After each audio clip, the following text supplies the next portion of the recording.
Seolah ada jarak antara tertawa dan kebahagiaan itu sendiri, di mana orang yang tertawa belum tentu bahagia, dan orang yang bahagia belum tentu ketawa. Tapi kenapa gitu? Apa yang membedakan tawa dan bahagia?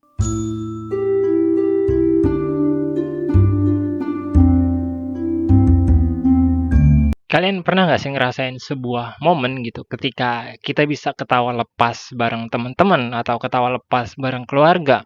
Tapi begitu kita masuk kamar atau saat kita sendirian nih, tiba-tiba kita jadi orang yang beda banget atau perasaan yang kita miliki itu bertolak belakang dengan kebahagiaan yang sebelumnya kita rasakan. Seolah ada jarak antara tertawa dan kebahagiaan itu sendiri, di mana orang yang tertawa belum tentu bahagia dan orang yang bahagia belum tentu ketawa. Tapi kenapa gitu? Apa yang membedakan tawa dan bahagia? Pada dasarnya, tertawa adalah sebuah reaksi yang disebabkan beragam bentuk informasi yang kita terima dalam hidup. Sedangkan kebahagiaan adalah kondisi jiwa dari manusia yang berpengaruh sangat besar pada sikap atau aktivitas seseorang. Artinya, antara tertawa dan kebahagiaan berada dalam lingkup yang berbeda meskipun saling berhubungan satu sama lain. Perlu digarisbawahi ya, reaksi pada hidup manusia itu nggak cuma meliputi tertawa, tapi juga bisa menangis, kaget, diem atau speechless, dan berteriak. Itulah kenapa seseorang yang bahagia nggak selalu mengekspresikan dirinya dengan tertawa. Bisa juga dengan menangis haru, bisa juga dengan loncat-loncat atau jingkrak-jingkrak dan teriak, bisa juga dengan speechless atau terdiam, dan masih banyak lagi kemungkinan yang dapat dilakukan seseorang sebagai reaksi dari kondisi jiwanya yang sedang bahagia. Begitupun sebaliknya, bahkan ketika diri seseorang sedang berada dalam kondisi jiwa yang tertekan, entah itu trauma, kecewa, kehilangan harapan, dan lain-lain, dirinya juga tetap dapat memberi reaksi atas fenomena yang diterimanya dengan sebuah hal-hal yang kiranya bertolak belakang dengan hal tersebut. Contohnya seperti tawa. Karena tertawa itu bukan sebuah cerminan dari jiwa, melainkan hanya sebatas reaksi atas informasi yang kita terima. Tapi kalau ada yang bilang, Bang, sebenarnya gue itu bisa dibilang bahagia sih. Yang artinya kondisi jiwa gue itu positif waktu gue nongkrong sama teman-teman, meskipun gue nggak ketawa sekalipun, tapi pada saat itu ya gue bahagia gitu. Masalahnya adalah ketika kebahagiaan itu nggak bertahan lama, Bang. Karena ujung-ujungnya gue ngerasa tertekan atau cemas lagi ketika gue sendirian atau sedang nggak bareng sama teman-teman gue itu. Well, untuk mengurai masalah tersebut, kita harus masuk lebih dalam ke pembahasan tentang kondisi jiwa kita sebagai manusia.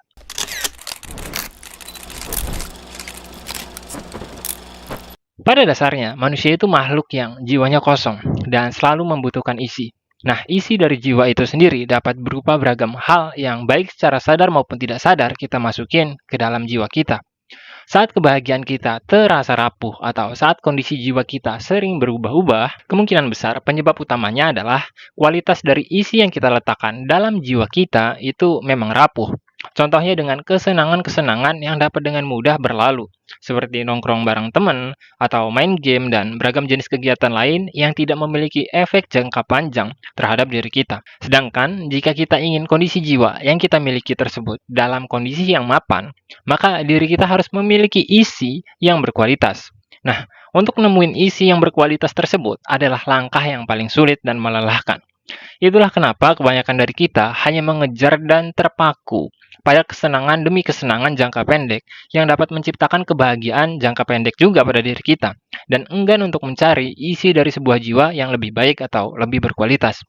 Jadi ya jangan heran kalau misalnya ada suatu waktu ketika kita bahagia, kemudian dalam beberapa waktu berikutnya kita justru merasa hampa atau merasa tertekan. Tapi perlu digarisbawahi ya, hanya karena terdapat beragam jenis kesenangan rapuh di luar sana, bukan berarti dengan demikian kita harus menolak semuanya.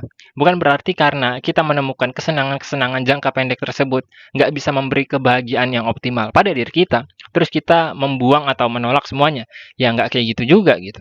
Karena kalau kita lakuin hal itu, justru kita semakin tenggelam dalam sebuah kekosongan dan kehampaan yang cenderung membuat hidup kita menjadi jauh lebih berantakan. Yang akibatnya seringkali malah buat diri kita kehilangan semangat hidup dan nggak tahu harus lakuin apa dalam kehidupan ini nih. Sebab faktanya ya, kesenangan demi kesenangan yang kita temui dalam kehidupan kita sehari-hari, bahkan yang sangat rapuh sekalipun, dapat memberi asupan harapan pada diri kita untuk kembali mencari dan menemukan isi dari sebuah jiwa yang lebih berkualitas. Contohnya, kayak orang yang beranggapan bahwa isi yang paling berkualitas dari jiwanya itu kesuksesan. Kemudian dikarenakan terlalu fokus mengejar hal tersebut, dirinya justru enggan untuk bercengkrama dengan kesenangan atau kebahagiaan yang dinilai lebih rendah gitu. Entah itu dengan ngobrol bareng teman atau ngumpul bareng keluarganya dan lain-lain. Situasi kayak gitu justru secara perlahan demi perlahan membunuh jiwanya dan merusak kondisi perasaan yang dimilikinya. Karena belum tentu kondisi jiwa yang dirinya anggap paling berkualitas tersebut, yang dirinya kejar dan idam-idamkan itu sesuai dengan apa yang dirinya rencanakan. Bisa aja prosesnya panjang banget, yang akhirnya justru buat orang tersebut malah nggak bisa ngerasain kebahagiaan yang sejatinya dapat dirinya rasakan dalam kehidupan sehari-harinya. Akhirnya, dalam rangka mencari kebahagiaan yang dirinya anggap atau dirinya klaim sebagai kebahagiaan tertinggi, justru dirinya kehilangan kebahagiaan itu sendiri, yang setiap saat tersaji di hadapan dirinya. Dan belum tentu juga kebahagiaan tertinggi itu mampu menawarkan apa yang dirinya harapkan. Karena kalau kita berkaca dari orang-orang yang mungkin udah sukses ya, mereka juga pada faktanya mengalami ketidakbahagiaan dalam hidupnya. Yang artinya, pencarian terhadap isi paling tinggi dari sebuah jiwa itu ya nggak segampang itu gitu. Jadi kesimpulan dari video yang singkat kali ini adalah ketika kita sebagai manusia harus mampu untuk memahami beragam perangkat yang kita miliki dalam hidup, khususnya kondisi dari sebuah jiwa yang tentu sangat amat berpengaruh besar dalam hidup kita. Nggak ada salahnya untuk mengejar kebahagiaan yang kita anggap tinggi atau kita anggap berkualitas dan mampu memberi makna dalam hidup kita selama kita menyadari bahwa kita punya beragam makna hidup sederhana yang juga mampu untuk menawarkan kebahagiaan pada diri kita sehari-hari.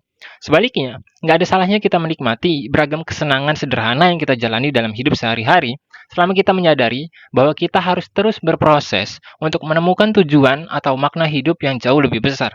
Keduanya harus seimbang, karena kalau salah satunya lebih mendominasi, maka yang terganggu ya kondisi jiwa kita sendiri. Entah itu dengan perasaan emosi yang mudah berubah-ubah atau rapuh, atau kehidupan datar dan monoton ketika seseorang terjebak dalam kekosongan dan kehampaan.